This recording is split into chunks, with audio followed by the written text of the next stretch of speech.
വ്യക്തി സ്വാതന്ത്ര്യത്തിനു മേലുള്ള കടന്നുകയറ്റമാണ് സദാചാര ആക്രമണം. അത്തരം ആക്രമണങ്ങൾ നടത്തുന്നവർ അതിന്റെ നിയമവശം കൂടി അറിഞ്ഞിരിക്കണം. നോക്കാം ക്രൈം വാച്ചിലെ പ്രത്യേക സെഗ്മെന്റ് ജൂറിസ്.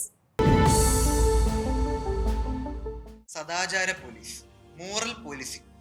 ഈ സദാചാര പോലീസിലെ സദാചാരവും പോലീസും എന്ന് പറയുന്ന വാക്യം തന്നെ ഒരു വലിയൊരു തെറ്റാണ്. സദാചാര പോലീസ് എന്ന് പറയുന്ന ഒരു ഇൻവെസ്റ്റിഗേഷൻ ഏജൻസിയെ ഒരു ഇന്ത്യൻ ഭരണഘടനാ പ്രകാരം ഇങ്ങനൊരു ഇൻവെസ്റ്റിഗേറ്റിംഗ് ഏജൻസി എവിടെയും പറഞ്ഞിട്ടില്ല. അതായത് ഒരാൾ എവിടെ സഞ്ചരിക്കണം, അയാൾ എന്ത് സംസാരിക്കണം, എന്ത് വസ്ത്രം ധരിക്കണം, എന്ത് കഴിക്കണം, ആരുടെ ഒപ്പം പോകണം, എത്ര മണിക്കുള്ളിൽ കയറണം, എത്ര മണി വരെ സഞ്ചരിക്കാം എന്ന് പറയുന്നത് ഒരാളുടെ ഫണ്ടമെൻ്റൽ റൈറ്റാണ്. ഈ ഫണ്ടമെൻ്റൽ റൈറ്റ് കോൺസ്റ്റിറ്റ്യൂഷൻ പ്രകാരം ഇന്ത്യയിലുള്ള ഏതൊരു പുരുഷനും ഏതൊരു സ്ത്രീക്കും ബാധകമായിട്ടുള്ള കാര്യമാണ്. ഇങ്ങനത്തെ ഉള്ള കാര്യങ്ങളെ ചോദ്യം ചെയ്യാൻ വേണ്ടി അധികാരപ്പെട്ടവർക്ക് മാത്രം, അതും അങ്ങനെ എന്തെങ്കിലും സംഭവിച്ചാൽ മാത്രം ചോദ്യം ചെയ്യാനുള്ള റൈറ്റ് ഉള്ളൂ.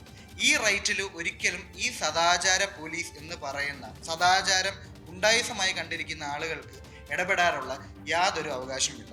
ഇപ്പോൾ തന്നെ നടന്നിരിക്കുന്നത് എറണാകുളം ജില്ലയിൽ ഒരു 2 ദിവസം മുന്നുണ്ടായ ഒരു കേസിൽ 9 പേര് ചേർന്നാണ് ഒരു കുട്ടിയും അതിനോടൊപ്പം നടന്ന ഒരു ആൺകുട്ടിയും കൂടി ആക്രമിക്കുന്നത്. അവർ പറയുന്നത് ആ കുട്ടി ആ വഴി ആ സമയത്ത് പോയി എന്നുള്ള ഒരൊറ്റ ചോദ്യമാണ്.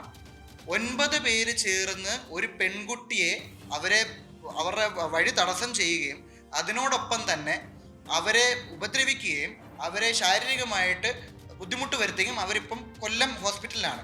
ഇങ്ങനൊരു സാഹചര്യം ഉണ്ടാകുമ്പോൾ, ഇങ്ങനത്തെ കാര്യങ്ങൾ നടക്കുമ്പോൾ സദാചാര പോലീസ് എന്ന് പറയുന്ന ആളുകളെ നിയന്ത്രിക്കേണ്ടത് നമ്മുടെ കേരളത്തിലെ പോലീസാണ്.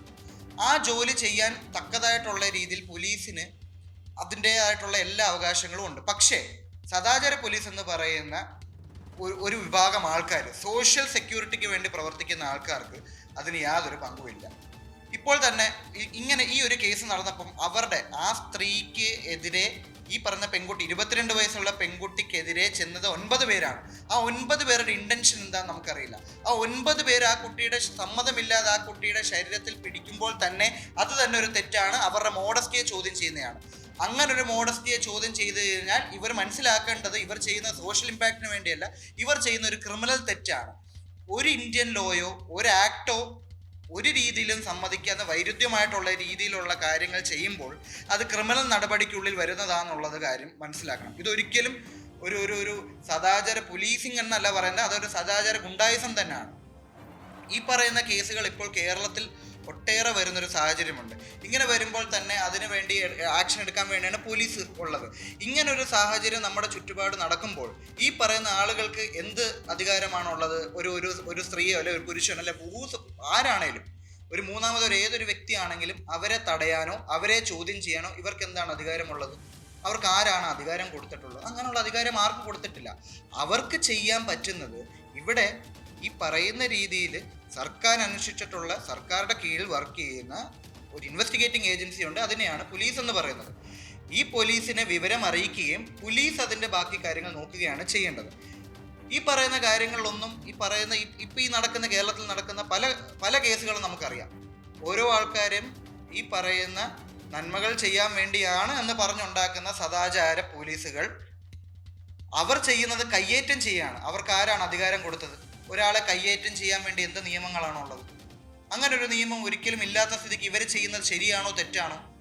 ചിലപ്പോൾ ഒരു വീഡിയോയ്ക്ക് വേണ്ടിയാകാം, ചിലപ്പോൾ ഈ പറയുന്ന സോഷ്യൽ ഇഷ്യൂവിന് വേണ്ടിയാകാം, ചിലപ്പോൾ ഈ പറയുന്ന രീതിയിൽ ഒരു വലിയൊരു പേരുണ്ടാക്കാൻ വേണ്ടിയായിരിക്കും. പക്ഷെ എന്തായിരുന്നാലും ഇവർക്ക് അതിനുള്ള അവകാശമില്ല, ഇവർക്ക് അതിനുള്ള അധികാരമില്ല. അങ്ങനത്തെ ഉള്ളവർക്കെതിരെ ക്രിമിനൽ നടപടികൾ നേരിടേണ്ടി വരും. അതുമാത്രമല്ല, ഈ ഒരു കേസിൽ ഇപ്പോൾ ഈ നടന്നിരിക്കുന്ന എറണാകുളം കേസിൽ സംഭവിച്ചത് അത് തന്നെയാണ്. 9 പേര് ചേർന്ന് നടന്നു പൊയ്ക്കൊണ്ടിരുന്ന കുട്ടിയെ ബലം പ്രയോഗിച്ച് നിർത്തുകയും അവരുടെ ശരീരത്തിൽ കയറി പിടിക്കുകയും അവരെ ശാരീരികമായിട്ട് ഉപദ്രവിക്കുകയും അവരെ തല്ലിയതിന് ശേഷമാണ് അങ്ങനെ ഒരു കേസ് ഉണ്ടായത്. ആ തല്ലിയതിന് ശേഷം പോലീസ് ആണെങ്കിൽ പോലും ഇതുവരെ അവരെ അറസ്റ്റ് ചെയ്തിട്ടില്ല എന്നുള്ളതാണ് വേറെ ആക്ഷേപം. അതിലുള്ള കാര്യങ്ങൾ എന്താണെന്ന് എനിക്കറിയില്ല.